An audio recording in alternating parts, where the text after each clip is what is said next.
Hamma smartfonlar ham suvdan qo'rqmaydi deyishadi. Lekin 80 gradusli issiq suvga chidaydigan smartfon bormi? Men ham buni hozircha bilmayman, lekin bizda bugun Tecno Camon 50 Pro. Bugun biz o'rta segment qoidalarini qaytadan yozamiz. Qo'limda Tecno Camon 50 Pro. Bu shunchaki kamerafon emas. Bu IP69 himoyasiga ega haqiqiy tank. Bugun uni nafaqat suvda, balki har tomonlama qiynab ko'ramiz. Siz ko'rmagan Tecno aynan mana shunday bo'ladi. Qani, ketdik.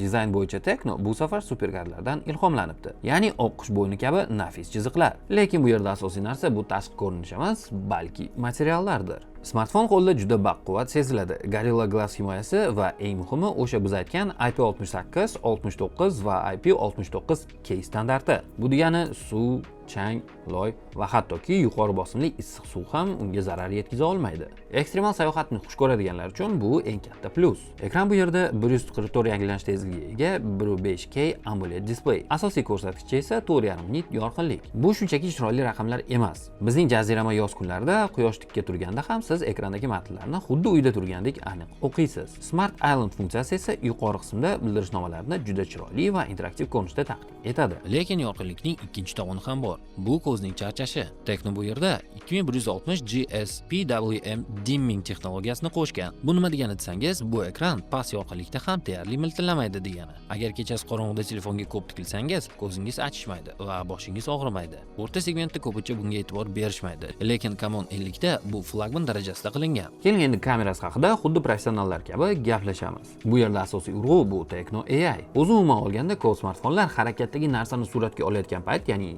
nimadir harakatlanayotgan bo'lsa va siz uni rasmga oladigan bo'lsangiz, xira qilib oladi. Tecno Camon 50 Pro esa harakatlarni AI yordamida shunchaki muzlatib qo'yadi. Xoh yugurayotgan futbolchilarni rasmga oling yoki shunchaki to'pni rasmga oling, rasm tiniq chiqadi. Bundan tashqari bu smartfonda AI Light Master 2.0 turibdi. Bu degani siz quyoshga qarshi turib rasmga tushasizmi yoki quyosh sizni orqangizda bo'ladimi, umuman farqi yo'q.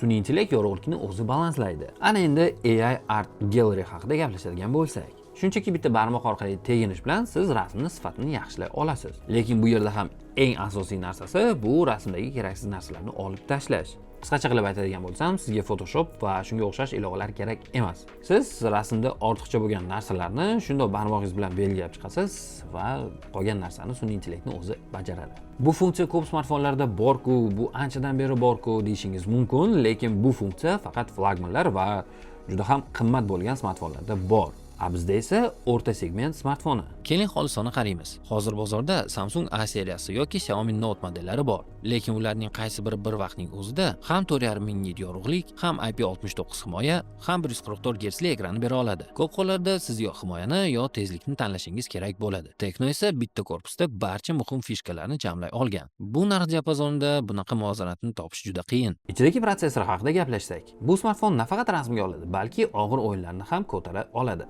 144 Hz yangilanish chastotasi o'yin ichida juda katta ustunlikni beradi. Bundan tashqari, men yarim soatcha maksimal grafikada o'ynab ko'rdim. Smartfon esa barqaror haroratni saqlab qoldi. Ya'ni qizib ketmadi.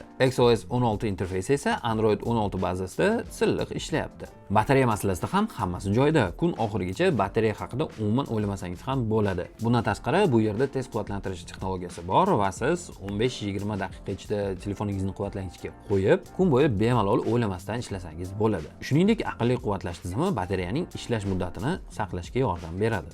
XOS 16 interfeysida yana bir qiziqarli narsa bor. Bu smart panel va o'yin rejimi. Siz o'yin o'ynayotganingizda tizim resurslarni avtomatik ravishda taqsimlaydi va xabarlarni xalaqit bermaydigan qilib sozlaydi. Shuningdek, video montaj qilish yoki og'ir fayllar bilan ishlashda ham tizim qotib qolmaydi. Bu esa smartfonni nafaqat geymerlar, balki biz kabi content makerlar uchun ham qulay vositaga aylantiradi.